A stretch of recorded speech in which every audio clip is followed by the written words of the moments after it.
everybody. Thank you so much for tuning in. Yes, so we're here with the EduMatch Executive Team. So super excited. But before we jump into our year preview, then wanted to ask you to like, subscribe, or join our community, which you're probably already doing if you're watching this video, or if you're listening to it as a podcast, then definitely, subscribe, check us out, share the love, and you can always find us at edumatch.org. So without any further ado, we're going to go ahead, jump right on into the content, and hello to all of the live viewers. We're going to kick things off with some intros. So if you all don't mind, please introduce yourself as well as your role. And then we're going to take it way back to when we were students ourselves. So just share a memory with us, your most favorite, least favorite, or most embarrassing memory from when you were a student. So who wants to go first?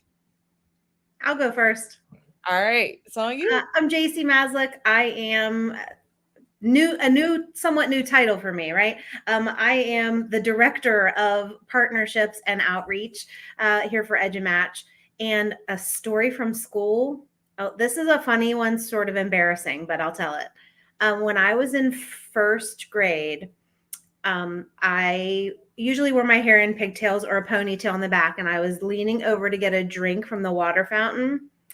And a boy pulled my ponytail, and I turned around and punched him in the face. And I got sent to the principal's office. Wow. I would have never guessed that. Well, awesome. Big ups to my dad, who always said, like, if somebody does something to you, you just get them back. And so I did. Definitely. Yeah. Shout out to Brian Wright. I'm sorry I punched you in the face in first grade. All right, you have it here first, folks. Jacie's story about her first grade incident. Was that the first time you ever punched somebody, or just the most memorable time? First time. Okay. Not the last, the first. Maybe one day we'll get more of these stories out. Yeah. Oh, man, that is great. That's great for the future too. So I mean, I'll go next if you don't mind. First of all, I just want everyone to know that that's the first time I think all of us heard that. So this is interesting, very interesting. My name is Desmond Hasty. I'm a computer science instructor in Maryland, and my role in EduMatch is a community director. So been with EduMatch for a little bit. I guess I would be just right before Jacie. And an embarrassing story from me would be, I'm going to go back to elementary school, and this is so embarrassing, but a memorable story is I was in, I believe I was in sixth grade. This is before middle school was a thing. And we were taking a test, and I caught an allergic reaction, or something was making me sneeze. So I'm sneezing, and it's all quiet. So then I sneeze again. I'm like, oh, this is crazy. So then it's quiet again, and I sneeze and I fart simultaneously. And I'm like, oh my gosh. And in sixth grade, it wasn't as bad as it could have been. And everyone kind of like acted like it didn't happen. But oh, if I could have blushed, and oh man, I was so embarrassed. But I'm telling you, it has scarred me for life. I am afraid to sneeze anywhere now. I like how I didn't realize that you were born before middle school was invented. Well, I don't know about it. That was a long time ago. I don't know about it being invented, but it was not. I'm from Long Island, New York, and it was not a thing in Long Island. Like, it was sixth grade, then we had seventh and eighth for junior high. Like, middle school wasn't a thing around me. So sorry. Thanks for pointing that out, man. All right, Mandy, top these stories. Yes. I don't know if I can. So my name's Mandy Froehlich. I'm the COO of EduMatch, and I probably the most embarrassed I ever was when I was in, must have been second grade. And I was in a brand new school, and I was super, super shy, super big introvert, like, didn't have any friends, didn't talk to anybody. And I also was afraid to talk to the teacher for some reason. I don't know why. And I had to go to the bathroom so bad. And so I went to go to the bathroom, but I couldn't find it because I was in a new school. And so I didn't know what to do and didn't want to talk to anybody. So I went back to my desk and peed everywhere. Like everywhere. Like it was a lot. Like I hadn't gone in like 5 days, it seemed like.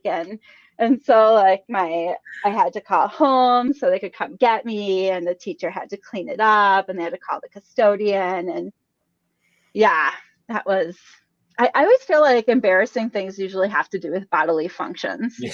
So Usually, yeah. I feel like Oh that's my goodness. yeah. So that was my most embarrassing moment, probably. I feel you. I feel you. See, I was gonna go with something inspirational, but y'all are sharing embarrassing. So I guess I'll have to dig into the crates. I have way too many embarrassing moments. But hey, everybody, Sarah here. I am the CEO and founder of EduMatch. Let me see. So my embarrassing story, I would say this was senior year of high school, and I was just stressed out. Everything was coming up, the end of the year, AP exams, everything. And so I think somebody cut me off in a parking lot. So I just needed to go somewhere and just like scream. So I go in the chorus room and I started screaming at the top of my lungs these expletives just to get it out of my system. Next thing I know, my chorus teacher opens the door like, "What is going on?" And I seriously thought I was alone in that room, but no, I was not. So that's the most recent embarrassing story from being a K-12 student, but there are many, many more.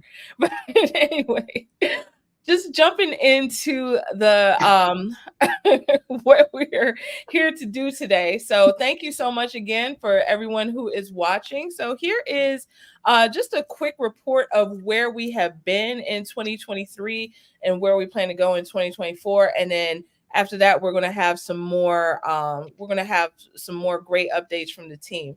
So in terms of a strategic report, then we were able to do a lot of really cool things back in 2023. So one of them is that there are many different branches of EduMatch, going from the social media, the publishing, the podcasting, etc. But EduMatch Professional Learning was in beta from 2020 up until 2023. And in 2023, we were able to take it out of beta and actually launch it. And it became its own full-fledged company. So EduMatch Professional Learning is actually a separate organization from EduMatch. So in addition, we were able to grow some partnerships with companies such as Adobe, which is our newest partner. So thank you to Adobe, Brain Buffet, Tech, Full Spectrum, and Idea. As well as continuing our partnership with Google. So it was a very great year. And we were also able to connect with many school districts through partnerships and RFPs with that. And Jacie will talk about that in a little bit. We were able to attend several conferences such as the NAESP and AMLE, where we had booths. And we also had an AI summit. So that was on October 7th, sponsored by EduMatch Foundation, Inc., which is another company. There's actually 3 companies in one when it comes to EduMatch. But our nonprofit arm sponsored that summit online. We also diversified our revenue streams, and we brought back community forums. You might remember back in the day, if you've been an EduMatch family member for a while, then we had tweet and talks. So last year we did have a couple of community forums, and one of them was actually artificial intelligence. And that one was, circulated, and it made its rounds as people were trying to learn more and more about generative AI. So huge kudos to everybody who participated in that one, as well as our social justice one and any other ones that might be skipping my mind. So in terms of 2024, a few things that we're looking for are to expand the scope and reach of EduMatch. We always want to grow our family, grow our community.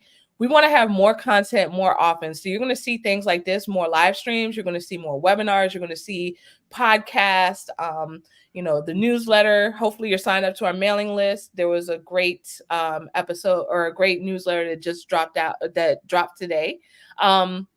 We're also continuing to expand globally. So EduMatch has always been global since the beginning, but we definitely want to increase our global presence and grow our lineup of professional development offerings and so much more. Sounds like an infomercial, right? And much, much more. So, so we're going to throw it back to our team. So So our next question. All right, Mandy, do you want to go ahead and ask this one? Because I think this question might have been your brainchild right here. Yes, I can. So, when it comes to our team here, what do you think, or what do you feel like you're best known for in the education space? So, I think a lot of us have the work that we do kind of outside of EduMatch, and we always bring that expertise in to the group. And so, if you were to kind of sum up what you feel like you're best known for, what would it be? And let's start with Desmond. Oh, I didn't know I was going to be called on. All right. Well, I'm thinking about this, and I don't really have an identity outside, just I guess outside of EduMatch, because I'm just starting. I have a little following, but I'm just starting. I was in a couple of podcasts, so outside of education, I would say I'm known for food, as Rochelle, our user, has said. However, I just went to ISTE for the first time with EduMatch and you guys, and we hung out together, and I had my first demonstration or presentation with coding. So I would like to be known for computer science and kind of like a community gathering. Being the community director, I love engagement. So I mean, everyone on our team knows that I love engagement. I love socializing, but I mean, I want to be known for being compassionate and kind of sharing the common vision of what everyone's feeling in terms of changing or celebrating education students and all they're in. So that's what I'm working hard toward. And hopefully I can make a better mark for EduMatch and everyone knowing me for as we circle back to have that. Okay, I want to make sure I understand the question. Inside EduMatch or outside of EduMatch? Outside. Outside. I feel like I'm probably known for my work in STEAM and maker education more than any other area. My first book was about that topic and some of the great work that was happening in schools at the time that I wrote it. I've continued that strand in a lot of ways, infusing both literacy and creativity, which are huge passions of mine. I've written about those topics as well, which kind of pulls it back into EduMatch. But anytime I'm out talking with teachers, most of my role right now is serving as an educational consultant. So when I'm working with school districts, I'm doing things like training in reading and writing, speaking and listening around literacy at the elementary and middle grades, and then definitely doing things around hands-on STEM and STEAM, pulling in maker education, because we know that hands-on type of learning is really an engagement tool for not only all learners, but especially our struggling learners. Yeah, absolutely. Sarah. All right. So for me, I would actually piggyback off of what Jacie said regarding the creativity piece. I would say that that's definitely one of the things that that I would say I can also be known for in terms of DJing, DJing as well as video production, podcasting, things of that nature. I wrote a book on podcasting, as y'all may know, going through EduMatch. And in addition to that, then I would say digital equity has also been a very passionate area of mine. So maybe a generalist. I don't know, ed tech generalist, but with some specialization in those areas. What about you, Mandy? So I was in the middle of typing your fun fact, but I think that I started out in ed tech. I really started out as a training for Google. Like that's everyone's like, how did you get started? And I'm like, oh, I just like showed people how to use Gmail and then told them they had to pay me for it. Like that's how it started from there. But I think sometimes people forget that I was even in ed tech because I do so much of the mental health stuff. But I love both areas probably equally. And I would say I probably do work in both areas equally, if you would count like also leadership and things under the ed tech umbrella, because I was the tech director. So yeah, so I think that's probably what I'm best known for, is just the ed tech and the advocacy. Awesomeness, awesomeness. All right, fantastic. So we're gonna shift gears a little bit, take a look back at the past year for some quick reflections. So reflecting on the past year, then what accomplishments or milestones do you think have propelled EduMatch forward? So anybody who wants to kind of jump in on that, then please feel free. Yeah, I can jump in. So I think that some of the things that have really propelled us forward have been just so many things. I feel like we have so many balls in the air at once all the time. But I think that one of the things that I feel brought us forward quickly are actually some of our partnerships. And that's in a few ways. I think not only in the way of being able to partner on different things like the, ISTE big bash that was super successful this past year with tech and a few other companies, but also because in working with them and talking with them, we learned so much, I think. And just hearing how people do it, and sometimes, hearing how they do it and watching it and going, oh, we don't want to do that at all like that. Or, the opposite way, where we want to see if there's a way that we can mimic something like that in our work. And so I would say that some of the partnerships have been really valuable to us, and that would be one of the things that have catapulted us a little bit. I think just the presence. And Mandy Mandy said about ISTE, right? Having a presence both at FETC and ISTE and those large scale conferences, I think makes a world of difference. That is the most best place that I feel like I get my best professional development, not necessarily sitting in the sessions, but being on the expo floor and networking and talking to people. And I think having that presence at conferences and letting people know, like, hey, here are the faces of EduMatch, and here's what we can do to work with you, work alongside you, and just be able to plant the seed for future partnerships, I think. So having all of us there and, just being able to talk to people, I think really helped to put EduMatch out there even more than it was to begin with. Mm-hmm. Back to you, Mindy. Mandy's face was like, there's no Mindy on there. What's going on? I'm going to hop right in because I'm definitely feel like I'm the newest in terms of conferencing and all of those things. For the record, I definitely was going to answer with partnerships and the conference. ISTE was the main one I went to, and I did not have the experience of networking as much as Jacie or anyone else, but I met a ton of people. Shout out to Coach Jeffrey. He was one of the most memorable people I met. Hanging out with some people, and I had my first presentation, as I said. So in reflection, I think a milestone that propelled us forward is our presence.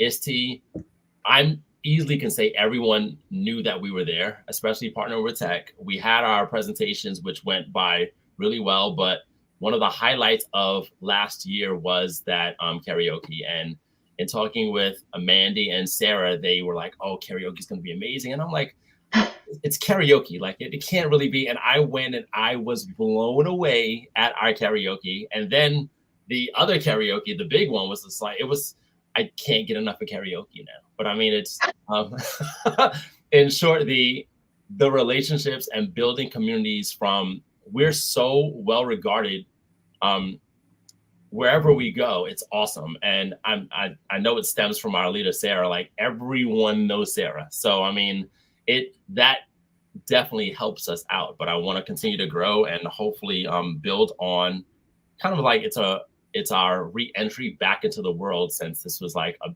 is this the first in-person since COVID? ISTE? I think the second, but this is the first one where I think the four of us were. Yeah, it's definitely the first one where the four of us and in our capacity. So I'm just looking forward. Sorry, I think I was talking a lot, but no, that's good stuff. That is really good stuff. Thank you, Desmond. And I agree 100% with everything that y'all have said. And I also want to, Shannon, stop. But no, I also wanted to share that wanted to give a huge shout out to the American Consortium for Equity in Education for definitely recognizing our organization. That was very that was a wonderful surprise, and also connecting with some of the other folks who are associated and were recognized. That's something that's kind of what I was doing over winter break quite a bit, and bringing those connections into 2024, I think is also great. And connecting with everyone in our community, hearing all the great things that you all do, please continue to share within our Facebook group. There's so many best practices going on that I see that people are sharing, and they're sharing their blog posts, they're sharing their research, they're sharing their experiences. And really, this is how we have grown over the years, by learning with and from one another. All right. So we have another question for us all. So what was your favorite grade to teach? Because all of us have taught at various points in our career. So what has been your favorite grade to teach? I'm gonna hop in this because I think am I the only one that's in the classroom? Currently, yeah. Okay, yeah. So I'll hop in first. Fantastic. I believe it's so hard for me to choose one. So I'm gonna say middle school. I love all things middle school. So currently, this week, 6th grade is my favorite. So I'll just go with that. If any students are listening to this, I'm sorry. I do love you, 7th and 8th grade, but 6th grade is my favorite because they are so excited to learn. They come ready. They can get off task, but just as quick as they're off, they can hop right back on. And there isn't a sense of, I don't want to say entitlement, but as they progress and get older, they get kind of snippy and rude. And 6th grade is like one for all for one. So if someone's behind or struggling, I've seen students just that they would come and help everyone out and get back on it. And they are so team oriented, and just, it's kind of like a transition they're still elementary, a little kid, but they want to be older, but they kind of forget that they're growing. So they have so much fun. So 6th grade, yeah. Shout out to Rachel. Yes, middle school is awesome. Lots of middle school love in the comments. Absolutely. Jacie, it looked like you were about to say something. Yeah, mine's easy. I don't even waver. 1st grade, by far the best grade ever to teach. Kids come in with a little bit of literacy knowledge, right? And maybe they know their letters and sounds, but they leave you as readers and writers, and that is the most, for me, awe of that development. And that I'm a part of that, right? So, I mean, teaching 1st grade, and you're leaving kids and they're carrying their little chapter books under their arms, and it's hey, I did part of that. And so I probably do sorry folks, I probably favor some of my primary teachers that I work with and coach with, because I just know how much they pour into their kids, and then they get to see the results. And it's just that's my favorite part of literacy learning, is that year in 1st grade. Yeah, that is a great age. Yeah. What about you, Mandy? That's awesome. I would say that I taught middle school, and I actually did love middle school. I really didn't teach a grade I didn't love. But I think my favorite was probably 4th and 5th grade. And I think my last 2 years, I looped with my same kids from 4th to 5th grade. And had I kept teaching, I would have kept trying to loop, because that was awesome. I absolutely loved it. That was my favorite. So, I did love 4th and 5th grade, but it was actually the looping part that made that piece my favorite. Yeah, I can definitely see that, having those same kids for several years. I had that experience too, with my when I was at a French immersion school. I was there for 7 or 8 years and taught the kids. There was one group, I met them in 2nd grade, and I taught them all the way through 8th grade. So it was really cool. It was a K-8 school, and I started out teaching them English language arts, and then moved to technology. Then I was back to being their middle school language arts teacher. So I'm gonna have to go with Desmond if I were to pick a grade level, and I would say middle school as well. But I'll take the opposite side. I'll take 8th grade, but second semester 8th grade, because at that point they're getting ready to go to high school. You kind of see a glimpse of who they will become when they're an adult. And they get so like at that particular school, since they were there since kindergarten, then they were so nostalgic and so sweet at that point. And they were just thanking all their teachers, and it was just a beautiful time, and seeing groups graduate year after year. I love that. But I also taught high school for a very short time, about 4 months, and I loved it when I was there. So yeah, that was also a great grade. I would say my sophomores, I loved my sophomores and my juniors. Like the middle level in high school was just the best. Not really intended, but do you see how we span literally all grades, K through 12? That's kind of interesting. Yeah, that's cool. Pretty cool. I was thinking about how amazing it is that middle school was invented during Desmond's lifetime, so he could like experience it and love it. Like that's super amazing. I'm so glad. You're gonna make me bring up food so we can redirect. Nobody has to make you bring up food. We all know that. Is that one of the questions? What is Desmond's favorite food? No? That's the next one. That's for our next chat. See? Yes. We don't have long enough for that. We would need like 3 hours of a podcast. It's too funny. So I'm not going to attempt to do karaoke right now, but if you had one wish, then what would be your wish for EduMatch? See, that's a Ray J reference. If I had one wish. Okay, I'm going to stop right there. But if you could choose one wish for EduMatch in 2024 and make it happen with the wave of a magic wand, then what would that wish be and why? I'll probably take this one first. I think mine's not going to be very fun though. Like, if I had, I'm so fortunate to be in like every EduMatch conversation with Sarah, just about like, because we talk so often every single day, like 20 times a day. And just over the course of conversations and things, the one thing that I wish I could kind of wave the magic wand is for EduMatch to get involved in policy change. And I know that's not like, that's not fun and it's not sexy and it's not any of those things. But like, to me, that's where you start to make start to have the trickle down effect for true change in schools. And so that's what, if I could make 2024, that's what I would say. Y'all heard it here, folks. Stay tuned. Cool. Who else? I mean, I don't feel like mine is a far-fetched wish. I think it will most definitely become a reality. But I think through some of the work that I've been doing with EduMatch, one of my wishes is that we really begin to develop more and more partnerships with school districts and organizations. I just would love to see the professional development aspect growing and evolving with the work that so many people, we're lucky. We are not just this team that people are looking at on the screen, but we are a team of tons of educators across the globe who are working together in collaboration to make schools better. And so I think when we start partnering with more and more school districts and can get out there and provide professional learning and continue to build the community, that's my hope for this new year. Love that. Teamwork makes the dream work. Well, I'm gonna hop in here. Not as serious as Mandy, and probably a little more far-fetched than what Jacie's saying, but I want to circle back to karaoke.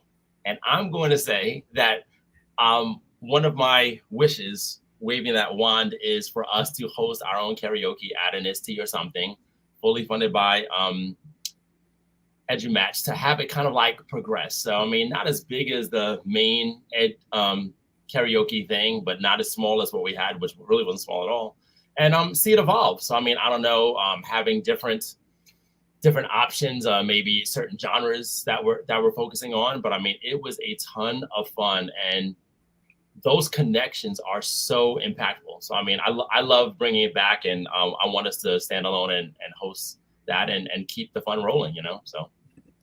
Yeah, I just to kind of piggyback off from that, and we have joked for years about Sarah and karaoke, and there's always got to be karaoke somewhere, and we always do it, and we love it, and it's great. But like, if you didn't experience the karaoke at ISTE, it was very different. It was just a lot of people in one space, and it really sort of, for me, like, you looked around and you're like, oh, this is EduMatch. And because you looked around and it was a lot of EduMatch people. I mean, there were several other companies, but it was a lot of EduMatch people. And people were dancing and they were singing together. And, it was really like a microcosm of our community, I feel like. And making those connections in a deeper way than just teaching. And so I second that, because like, even though we say karaoke, it was really it was bigger than what you might imagine when you think of karaoke. So it was really fantastic. Yeah, it was a vibe for sure. And like y'all said, karaoke is like deeply embedded into the fibers of EduMatch ever since the very beginning. I want to say, I don't know, 2015-ish, when we went to ISTE, we might have done some kind of karaoke there too. So it's like an EduMatch pastime. But also wanted to give a shout out to Tech for hosting, and to Educator Alexander, who is our karaoke partner. So we had such a blast. Can't wait to do that again. And I'm definitely down for like the multiple genres thing.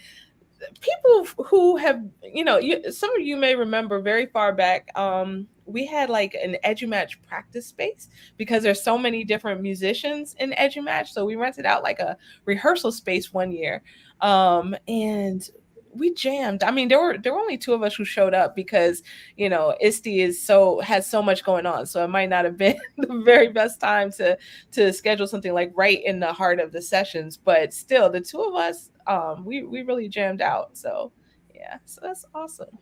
All right, so we have one more question. All right, so with the partnerships, the accolades, and the contracts last year that paved the way for growth, then what goal do you have in the context of your role? So, and I just saw something on the paper, but I already read it. It's like a teleprompter. So,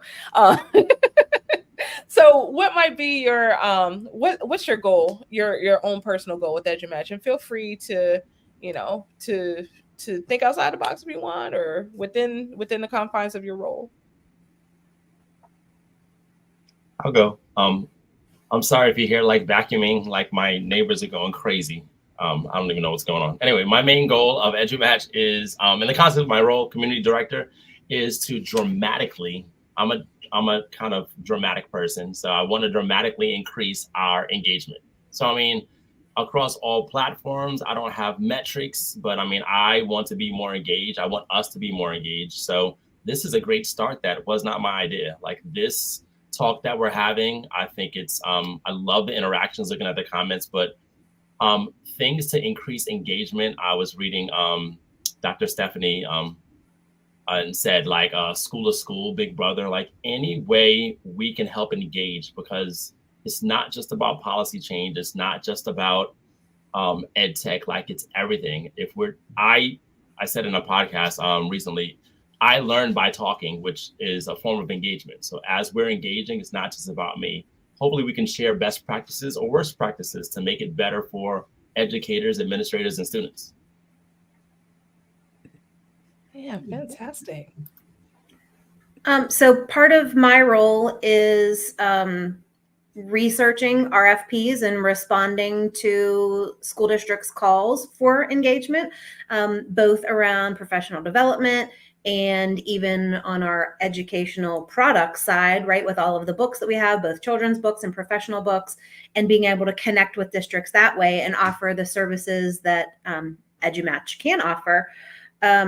Also, we are looking to expand that a little bit more into the area of grants, both bringing in grants perhaps for the foundation side of EduMatch, but also for the work that we might do to write grants to partner with a district. So I'll shout out, if there are any districts out there who are looking for somebody who can help them write grants, like, let us know. We would love to partner with you on doing the writing and the research, and then being a partner in either, with our books or the professional development that we, so many of our EduMatch family can provide. So I'm really hoping to increase the amount of proposals that we're writing and feelers that we're putting out there, so that we can make that a reality and really meet the needs of districts by partnering them in with whatever way will really serve the students that they work with. Totally love it, love it. So definitely take us up on Doc Jacie's offer about us being your partner in helping you get the resources that you need. So she is awesome at grant writing, among many other things. Yeah. Yeah. All right. Dr. J. Mandy, yeah. I would say that I have probably two goals. I think one, well, I mean, we have many goals, but like two things I would really like to see from my position are, I want to do I don't know if a revamp is the right word, of our branding. I want to double check our branding. We've had some questions on, like, what does EduMatch do exactly? And like from the standpoint of, do you only do ed tech? And the answer is no. We actually don't only do ed tech. I think that it's interesting because, Sarah, having like 3/4 of us started in technology, and so it's an easy go-to for us to fall back on that. But we actually have insane consultants doing amazing things in every single area of education. And so I really want to make sure that as we're taking a look at our branding, that we are branding correctly, and that we're expanding ourselves outside of just ed tech. The other one is something I just totally can't remember right now at all, because I only had to remember two things and I lost the second one. So yeah, so I guess I'm just looking at branding this year. That's the only thing I'm doing. Hey, well, that's a great place to look. Absolutely. So I guess for me, my goal, I'm always trying to learn and grow and learn about the needs of our community, so that we can adapt to meet those needs. That's been how we've stayed relevant through the years. That's how we've learned and grown. Every one of you who's watching and who's not watching, each of you that are here with us in our community, in our space, in any capacity, then you have brought a part of yourselves.